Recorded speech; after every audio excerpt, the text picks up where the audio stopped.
You're welcome back to the conversation. Now, Sudan's military ruling council and political forces on Monday signed a framework agreement meant to resolve the country's month-long crisis. The deal was signed by Army Chief General Abdel Fattah al-Burhan, the Forces for Freedom and Change Coalition, the Democratic Union Party, and a number of rebel movements. The agreement pledges a 2-year transition period and the appointment of a civilian prime minister by the political parties that signed the framework agreement. Now, according to the draft, the deal envisions Sudan's military eventually stepping back from politics. The document says it will form part of a new Security and Defense Council under the appointed prime minister. It also calls for the reform of the military and defense sector. Sudan has been without a functioning government since October 2021, when the military dismissed Prime Minister Abdallah Hamdok's transitional government and declared a state of emergency, a move decried by political forces as a military coup. And joining us to discuss all of this, we have Majduline El-Haj El-Tahir, a Sudanese political analyst. We also have Jihad Mashamoun, Sudanese analyst and researcher on Sudanese affairs. Thank you so much for joining us on the conversation, ladies and gentlemen. Thank you very much for inviting me. Thank you. So I'll begin with you, Majduline. I mean, it's been months of negotiations. You've been on this show several times talking about a proper civilian transition of democracy. Now, we've had this negotiations between the military and several mediating teams. So tell us, what exactly are the major highlights of this new framework deal? This new framework deal is new and old at the same time. A deal whereby the powers, that be economic or military powers, are still in the hands of the people who have violated the constitution and did the coup d'etat. Burhan and Hemeti are very much part of this deal, and they are in this deal. Furthermore, the deal has effectively, since the start of the negotiations, have effectively been an element for disunity between the civilian forces of the Sudan. And however, that kind of disunity, and there is a mixed feeling about the deal and how it is received. It won't be very long before the people who are excited about the deal are going to be the same people against it, because there is nothing new about the deal. I said like several times in this program, as long as the military has the full power, economic and military power, there is absolutely not an equal power sharing deal between us and the military. And it will continue, and it has been done several times. And there is, if you read the deal from in all its clauses, you will paragraphs, you will see that the military forces has not given up any of their powers. Okay, thank you, Dr. El-Tahir. I'd like to bring in Jihad. Now, Jihad, the United Nations Special Envoy to Sudan, Volker Perthes, described this deal as Sudanese-owned and Sudanese-led. This deal had the involvement of the Forces of Freedom Change Coalition, the Democratic Union Party, and a number of rebel movements. We do know how powerful the Forces for Freedom and Change Coalition is. So is it really Sudanese-owned or Sudanese-led, or do you agree with Dr. El-Tahir that, you know, it's just Hemeti and General al-Burhan all over again? How popular is this deal among Sudanese people, and who are its major supporters and signatories? Thank you for inviting me. Yes, absolutely. I do agree actually with Dr. El-Tahir about this agreement. The agreement in reality started as a result of secret negotiations behind the scenes, where one of the FFC leaders, who later on became the chief of staff of the former Prime Minister Hamdok, Prime Minister Abdallah Hamdok, he explained that secret talks were being held between the FFC Central Committee and the military. Now, the military has always, if I may emphasize this, the military has always wanted an agreement in order to legitimize itself in front of the international community. If we can reflect in 2021, after the coup, the US and international financial institutions, IMF and the World Bank, have stopped sending aid to Sudan that was worth $2.6 or $2.7 billion in total. And also, Sudan's removal of debt forgiveness of nearly $50 billion has been taken off the tables. So basically, the military was always keen on reestablishing international credibility to stay in power. And that's why it was always open to any agreement with the FFC. The FFC, if I may add this one for a moment, the FFC, it is understandable from their side that they wanted to end the political deadlock. And that's political deadlock is happening because it was reestablishing its credibility with the streets or the protest movement. Now, it couldn't establish this credibility that much because there's different civilian powers. You have the Communist Party having another faction on its own called the Radical Forces of Change, if I'm not mistaken. And then you have the allies of the military. They form their own FFC committee or youth organization. And from the hindsight, the military on their own, they're already divided. Al-Burhan had a sense that Hemeti was planning to do close relations with the FFC and possibly lead a coup against him, which is why Al-Burhan actually sees this agreement in his favor. Furthermore, and this is a final thought I would like to add, is that it gives the military an opportunity, especially Al-Burhan and Hemeti, an opportunity to avoid any transitional justice prosecution. That's because Burhan and Lieutenant General Mohammed Hamdan Dagalo and Lieutenant General Abdel Fattah al-Burhan will be part of the transitional process, and they have the opportunity to undermine the civilians again from behind the scenes as they did in 2021. All right, thank you so much, Jihad. Now you talk about military being divided. Well, I know one of the draft the agreement from the framework deal is an appointment of a civilian prime minister led by political parties. But just from what you're saying, Dr. El-Tahir, there's still reports of mass protests against this deal staged by pro-democracy demonstrators in the capital, Khartoum. Now we see some people for and against the framework deal, but you've also talked about how much people have been killed and much there have been protests. What exactly are the demands of these protesters? I mean, wouldn't you have thought that this would have been a step towards a move to civilian transition to democracy? And also, what's the current update in the situation? Yes. Excuse me, what's the current? Update on things in Khartoum, Omdurman, and major cities in Sudan. Are there protests? Yes. Well, like I said, there is a large section of the Sudanese people who are against the deal, who don't see that the deal, there is anything new about it.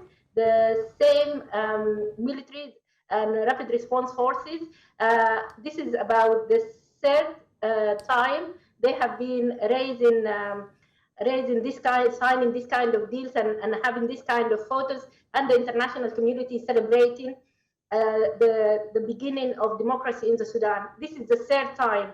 I mean, how many times could people be fooled? Not so many times. And what happened is that, yes, there are demonstrations in the street every day, and including on the day of signing the deal. And on the day of signing the deal itself, the military forces used power, used tear gas, used rubber bullets to disperse the demonstrators. There is, in a matter of 1 year since the coup d'etat, I have these statistics which speak for themselves. 3,200 are injured. 34 of these 3,200 are full paralysis. 8 of them are in coma. And 123 civilians are killed. And there are 5,700 disappearances. As we speak, there is a case against Tuba, and he was accused of murdering one of the military officers unfairly and unjust. And he is one of the activists. he was accused of that.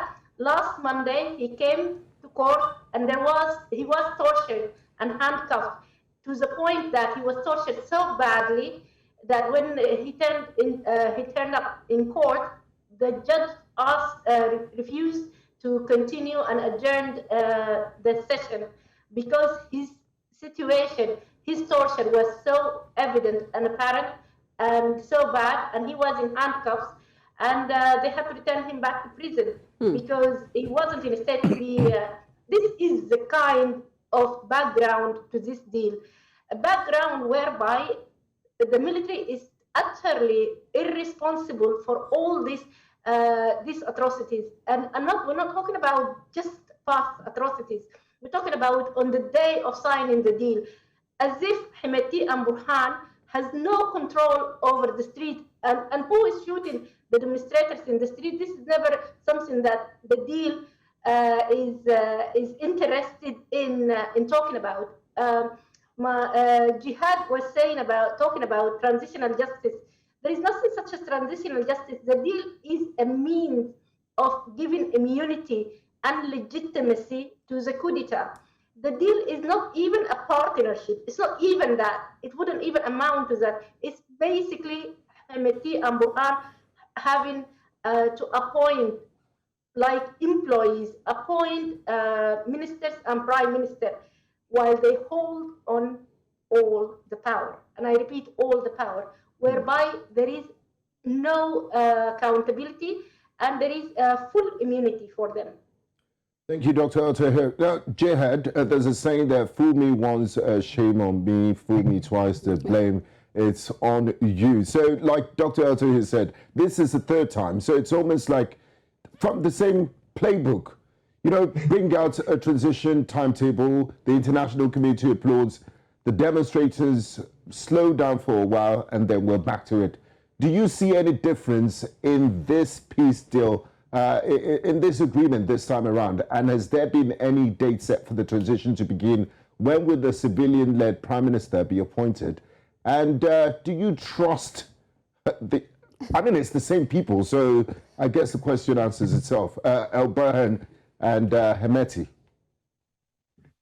Thank you. Absolutely. Those are good questions. Absolutely. Fool me once, shame on you. Fool me twice, shame on me. It's 3 times, basically. Here, what I have to point out is things were changing on an international scene. That the international community is focusing on Ukraine, the war, Russia's invasion of Ukraine, and focusing its effort on that, and has been delegating responsibility or doesn't have much say on what's happening in Sudan or helping or dedicating enough energy, sorry to be precise, onto Sudan. I mean, at the end of the day, the countries that are contributing to these dynamics are Egypt, Emirates, and Saudi Arabia, and they're the key holders behind the military. If Burhan and Hemeti don't have much support from them, they can't. I doubt they can do much. However, all these countries see the importance of the military. Now, and they're not exactly the most democratic of countries. Looking at Egypt and the United Arab Emirates, so there's no impetus for them to force Khartoum to go democratic. Yeah, absolutely, in the sense that they want to protect their own interests. Saudi Arabia and Emirates, they want to protect their investments, and especially Saudi Arabia because it's in the Red Sea between Sudan. Egypt wants to protect its southern borders, and it feels that the military are the only institution that can maintain the stability of Sudan. Now, in general sense, if you look at it, the military is part of the former regime who are Islamists.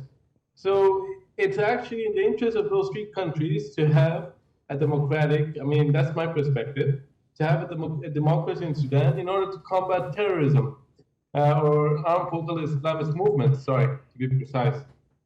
But this is not happening because they see the Sudanese military as military, but they're disregarding that they're part of the Sudanese Islamist movement who's been supporting Al-Qaeda, Osama bin Laden, and they're even, at the moment, there's Daesh in Sudan. Mohammed al-Jazuri, for example, is from Daesh. It's so obvious he was a preacher for them.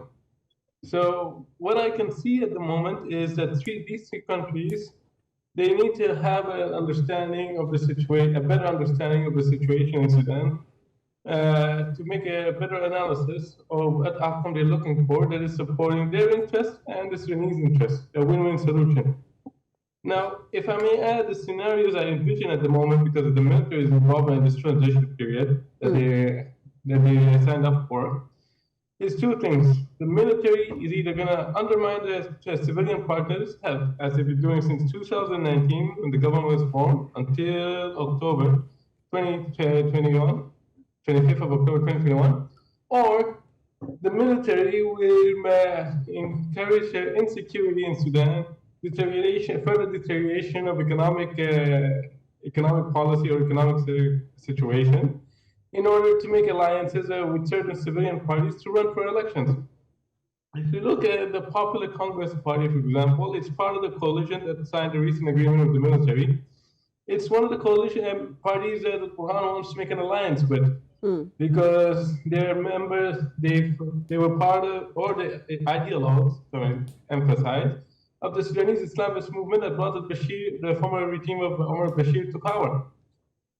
And from Hemeti has always been trying to improve his image since his forces have forcefully emptied the protest site on the 3rd of June 2019, where more than 110 people have been killed, peaceful protesters. Now, regarding a possible outcome, perhaps the FFC and other civilians can do to resolve this situation they put themselves, is to forming a parliament, rather than forming a civilian government cabinet ministry first, is to form a parliament that would give them the capability to form, with the streets, to form a cabinet, rather than vice versa. And that was one of the main problems in the first transition period, that the government, civilian cabinet was formed and the parliament wasn't formed. And everyone believed that the FFC, because of that, was focused on just maintaining power from themselves. It was exclusionary. Okay, Jihad, I'll come back to you later, because I'm beginning to wonder how strong the opposition is for this planned work that you're saying that would help the opposition, because we also see the opposition being divided among themselves. Now, Dr. El-Tahir, still looking at situations in Sudan, we've seen lots of protests leading to people being killed, but we also see intertribal violence occurring in Sudan. We've seen reports there in southern Blue Nile province, and last month we also seen tribal clashes in Darfur. So the question is, what is responsible for this increase in intertribal violence going on that we're seeing in Sudan, and how much control does the military have presently in Sudan? The military does not have very much control over the Sudan. Some of the clashes between the tribes are orchestrated by the rapid response forces and the military themselves. However, they don't have full control. There is also two military movements which are not part of this, and that is Abdelaziz al-Hilo and Abdel Wahid. What is certain is that the civilian movement is the opposition which managed and is the most organized, and it is the one which the civilian peaceful movement is organized, and it has managed to topple down Bashir, and to a great extent his ruling party has suffered and is still from 2019 when they brought down through civilian demonstrations and peaceful demonstrations. This grassroots movement is also spreading in the places where there is this tribal violence, and the political awareness, even in the peripheries, even in the smaller villages, even within the use of these tribes, is very, very high. The Sudan problem is not an unsolvable problem. It's a solvable problem, but it will take time. The means for achieving the change is through organization, peaceful demonstrations, civil strike, and so on, and political education and political awareness. All these processes are happening, but there is in any battle or fight, there are always setbacks. And when we see what the Sudan is up to, the Sudan is up to very furious enemies, that be the military and its international and regional allies.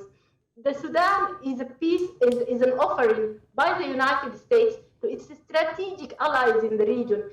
Egypt, United Arab Emirates, and Saudi Arabia are fundamental for the economy of the United States, for the security of the United States, and because of that, they have offered the Sudan as an offering for the United States. Many people in the Sudan, we do not believe that the United States has the best interest of the Sudan and democracy, civil rights, and human rights. We do not believe that simply because the interference of these three regional neighbors. The good news is that up until now, and since 2013, up until now, every single attempt to colonialize the Sudan by Emirati and Saudi companies have failed. And the reason for the instability in the Sudan is because of the fight and the resistance of its people. If the people of the Sudan gave up the fight, we would have long had quietness in the country, and the looting would have happened very quietly without any voice opposition. Yeah. The reason why there is a voice, the reason why there is a noise is because of the resistance. They have yet to conquer the Sudan, but they have not conquered it yet. Okay, thank you, Dr. El-Tahir. Jihad, quickly before we wrap things up, if you can, in less than a minute, I would appreciate. Dr. El-Tahir suggested that the international community and Sudan's regional neighbors are not really helping the case of the ordinary Sudanese people. They are working in their own strategic geopolitical interest. This is the third time such a transition agreement will come up. Are there any mechanisms to ensure that it will not be derailed and all parties stay true to what they promised? And if that is not the case, then what's the hope for the ordinary Sudanese people? Because it looks like the international community is just looking after their own interest. Absolutely. I mean, sadly, from my sense of the situation and reading of the situation, there doesn't seem to be much guarantees that the military would undermine the transition period. Yes, yeah, I mean, we've heard that in the news and local papers and from others, that the people are the guarantors, that they're going to go out and they're the guarantors of this transition period. But the people would go so far as continue the protest. Now, there needs to be real leadership in Sudan, and absolutely there is real leadership, but the leadership that's really focused on communicating with the population of how to end this coup that's happening. And further, that is to establish a vision or a program of how the transition period should look through a civilian government. And the reason I'm saying civilian is because I would like to emphasize this word, is that every time international community says civilian-led, it means a partnership. And a partnership with the military, it doesn't provide a guarantee that the military will do another coup. They'll do it if there's a possibility for them to undermine the civilians behind the scenes like they've been doing. Now, the international community, and this is what the military has been doing, has been using the waiting game. The military, it knows that the U.S. and the international community sees Sudan as a geostrategic interest location. The U.S. has always been focusing on counterterrorism operations that the Biden administration seems to be interested in focusing on. That's one. And also we have the Red Sea area that Russia has been lately interested in acquiring ports and a naval base, that the military has been hedging between the U.S. and Russia for this. Finally, we have, of course, the involvement of China, that the U.S. wants to does not want China to have a significant influence in Sudan. So that's how the military has been doing. It's just been using the waiting game, and the international community has not been patient.